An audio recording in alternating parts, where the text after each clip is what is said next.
Hello, Happy New Year. Welcome back to my channel. If you're new, welcome. I'm George, and please hit that subscribe button. So at the moment in the UK, the coronavirus situation has got really bad, so we're all in a national lockdown, and I don't have much choice of models, so I'm going to have to make do with this guy over here.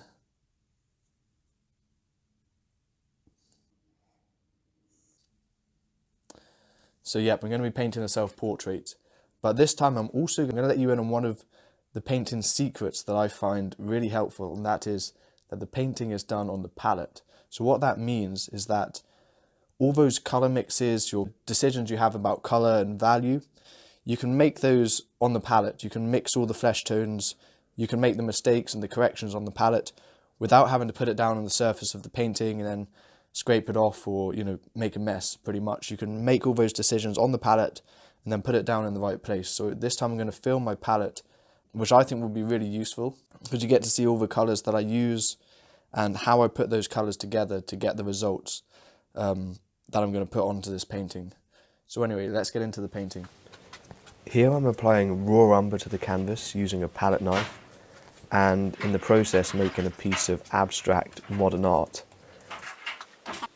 Now I'm rubbing the raw umber into the canvas using some kitchen roll that I've dipped into my terps so that it spreads the raw umber out evenly.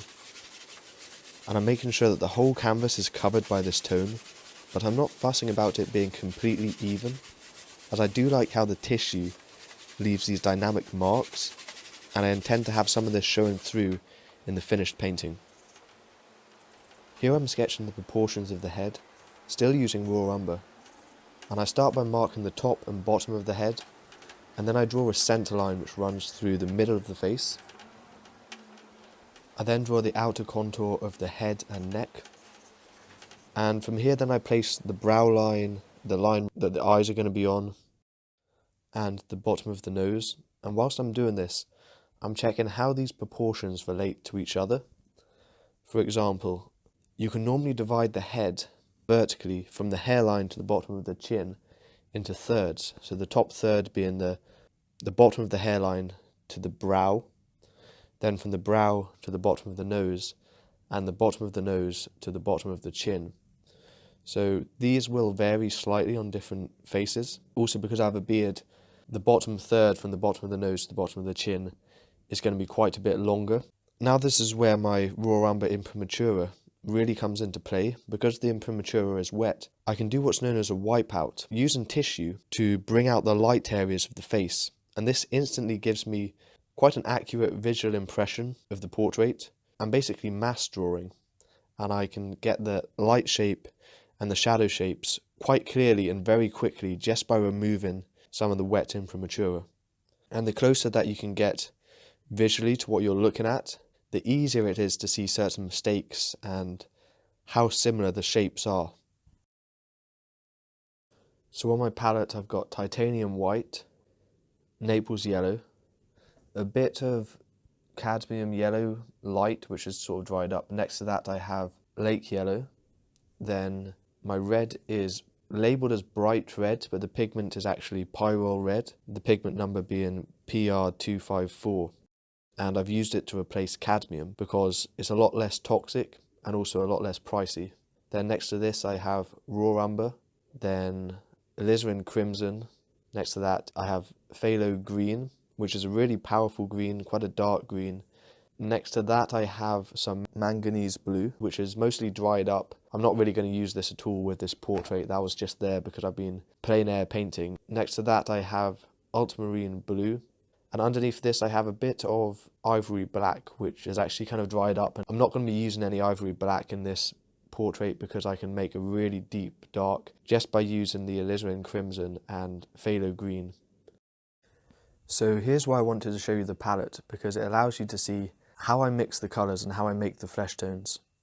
So here I'm mixing a flesh tone. I'm using quite a bit of titanium white, some Naples yellow, a small touch of my Phthalo Green just to neutralise it a bit, and a bit of my pyrrole red. I then mix a slightly warmer variant of this colour, add in more of the pyrrole red, and I also mix a cooler variant of this colour, add in a touch more of that Phthalo Green. And this allows me for those subtle variations in colour, such as warmer areas in the cheeks and other cool areas on the painting. I'm now mixing a shadow value, just using raw umber, a touch of alizarin crimson, and then a very small touch of the pyrrole red and Naples yellow. I also mix a cool halftone colour using some Naples yellow, phthalo green, pyrrole red, a bit of titanium white, and this colour will sit between the lights and the shadows to help give that sense of form. I'm keeping all the values in the lights quite unified and high in value. However, I am painting the subtle shifts in temperature in the flesh. For example, the forehead has a slightly yellower shade, the cheeks a bit redder, and the lower half of the face slightly greener. However, it's important to note that these subtle changes in hue are very subtle, so you don't want to overdo it. And as I keep painting into the flesh, I'm going to be picking out other areas that have slight shifts in hue. And if you can get this right, it really gives the flesh a very lifelike and realistic appearance. To paint the shadows, I first thin down my shadow mix using my medium, which is a mixture of Sansador, which is an odourless mineral spirit, and linseed oil. And I thin this down so that I can apply the shadows quite thinly, as if you look at that mix you may think it looks a bit too dark, but actually because the raw umber and alizarin crimson are very transparent, and once I mix this with my medium, the value on the canvas won't appear as dark as it does on the palette. And in general you want to paint the shadows thinly and the lights thicker, and this is quite a classical way of painting. If you look at people like Rembrandt, he paints these really thin shadows and then these really quite thick lights. But having the shadow thin means that it's not as distracting, because when we look at things in nature, our eyes are naturally drawn to the area in light, and you want to keep the shadows quite unified. And also by painting them thinly, it gives them this sort of transparent, airy, atmospheric appearance. So as I paint, I'm trying to paint the biggest shapes first, and I'm using the biggest brush I can for the job.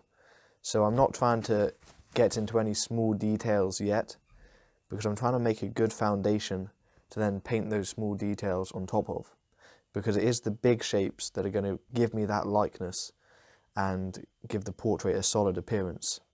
So I'm almost thinking of myself as a sculptor, chipping away at a big block of marble. I'm not going to go straight in with the fine details. I'm going to sort of chop off the big areas, and slowly, as I get closer and closer to what I want, I'm going to add more and more detail.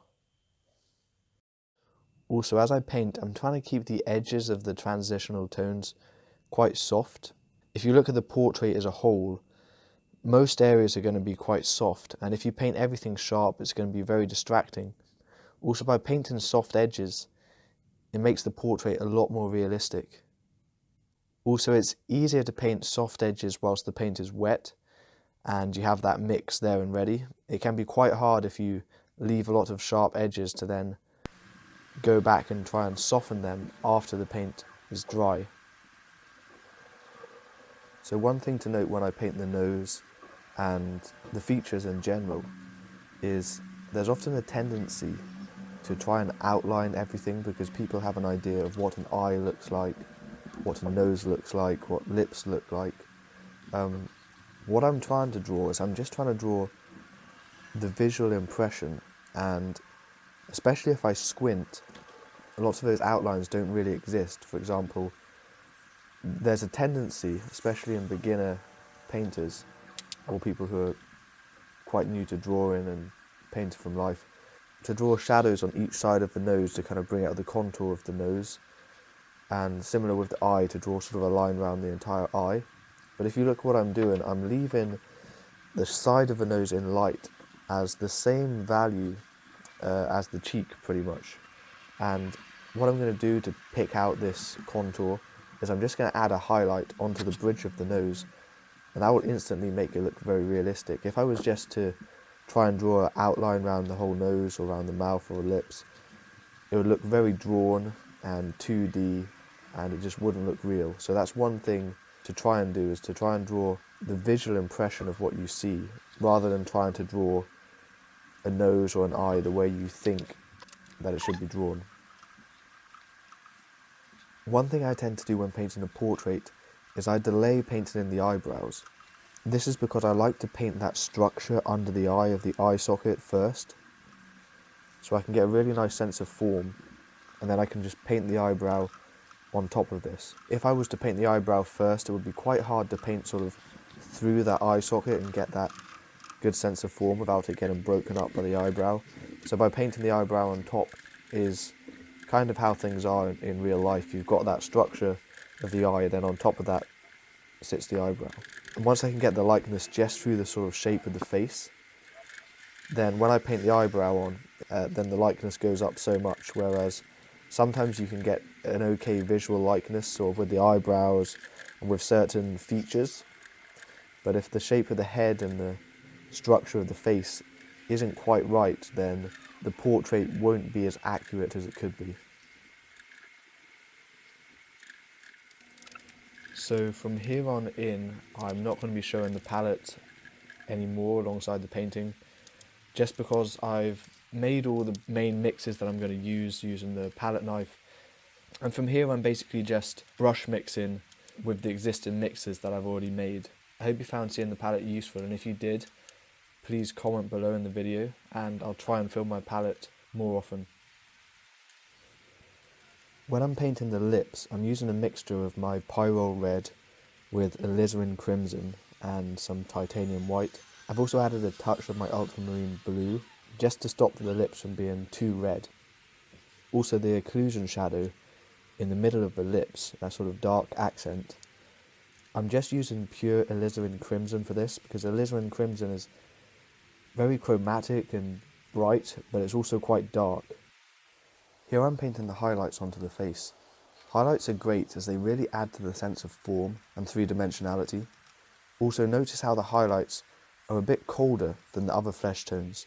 This is because the light that I'm using to light my face is slightly cool in colour, and the highlights are reflections of the light source. Painting the highlights is also a nice time to really put in some brush work and paint a bit thicker. So I'm really loading up my brush, and as I put the highlights down, I'm painting brush strokes which are quite confident going in one direction. So I'm not scumbling or licking the paint, I'm not keeping my brush on the canvas, I'm just putting the brush down in one definitive stroke. I really like portraits with some quite confident painterly brush work, as it makes the portrait a lot more interesting when you get up close, and also it gives the painting quite an immediate and confident feel. Here I'm painting the eyebrows on top of the existing structure of the eye socket. I'm using quite an old, rough, round brush, and I've thinned down the paint so that it's quite loose. And as the paint underneath is still a bit wet, I'm making sure I apply the brush stroke in one direction, and not to go back on this stroke, as if I do this it would make the eyebrow colour mix with the skin tone underneath.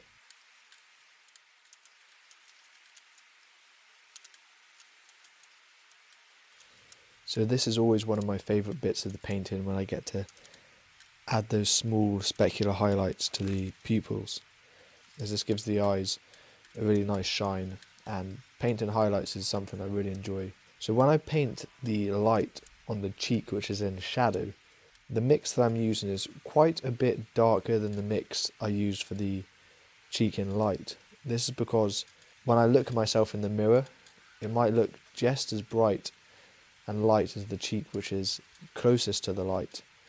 And that's because it's surrounded by shadow. So what happens is something called simultaneous contrast. If you have something which is light next to something which is dark, it's going to make things which is light look a lot lighter.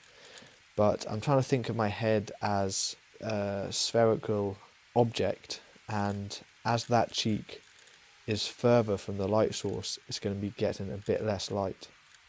One thing to note when painting ears is that the dark accents and shadows are always going to be really quite red.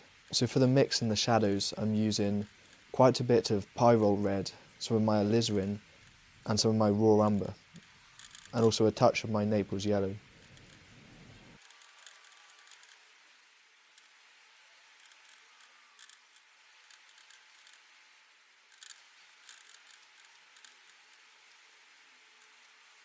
So when I paint the hair, I start it in a similar way to the way I painted the face, just by mixing up three values: a shadow value, a mid-tone value, and a light value.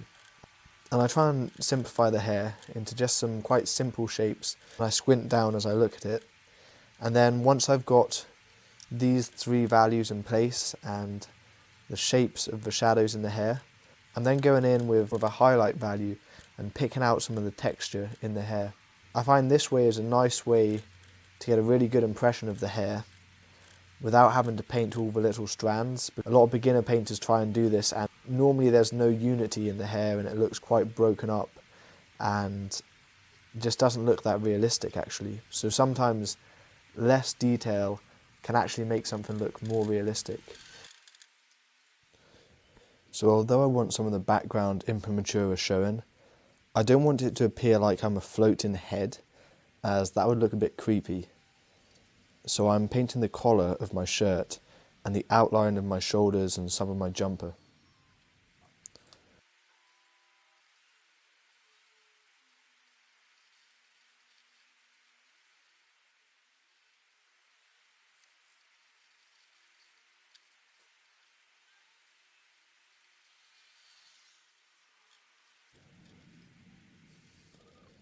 When I paint the stripes onto my jumper, I'll make sure that the values correlate with the shadow on the jumper.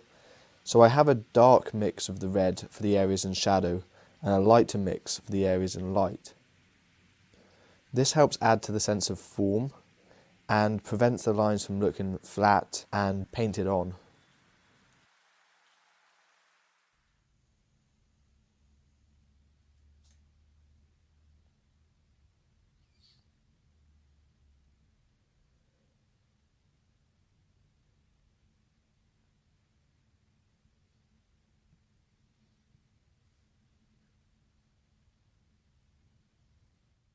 So I hope you enjoyed that video of me painting my self-portrait. If you did, please give it a thumbs up and don't forget to subscribe to my channel. You can also ring that little notification bell and that way you'll get notified about when I make new videos so you don't miss out on any upcoming content. You can also follow me on Instagram at George Frederick Thomas. So I've changed my Instagram name, but it's the same account, and links to my website, Instagram, Facebook, they're all in the description to this video. So take care, stay safe, and I'll see you in the next video.